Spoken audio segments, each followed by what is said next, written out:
So this is a motor that's running on 4 cylinders. We're running it off our fuel tank. There was a problem inside the boat with the line that was crimped. There was a problem with this line where it's collapsed. This line right here was inside the motor, and it's got some problems inside. You have to cut it open to see it, but it's deteriorating, and it was probably crimped, but it's not supposed to be that flexible. So instead of dealing with this line and the problems inside the boat, we're just running our tank. The spark plugs that were pulled out when we did the diagnostic, I pointed out that 2 of them were carboned up and dry, and it was a bottom 2, and so that goes along with what we found out about the motor running. So we're going to start it up, have it on the dyno, water's on, and then we're going to put it under a load, and we're going to spray carburetor cleaner in the top 4. The RPMs are going to drop because it'll be running rich. We're going to throw some carburetor cleaner to number 5 and number 6. The RPMs are going to pick up, and that's showing that the number 5 and 6 carburetors aren't fueling the motor. And if you remember the test from before, we pulled the 5 and 6 spark plugs and nothing happened. So here we go.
And we're going to about run out of gas.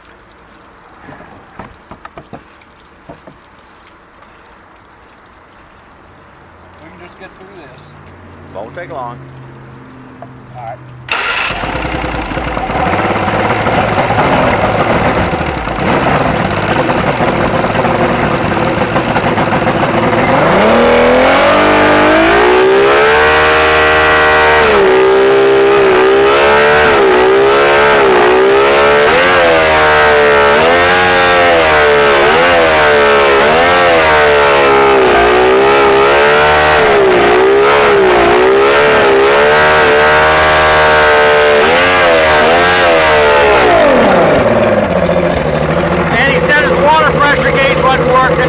That goes to the water pressure gauge.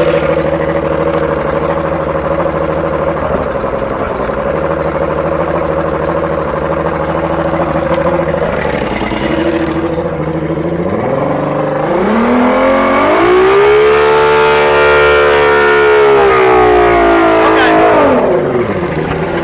That's good.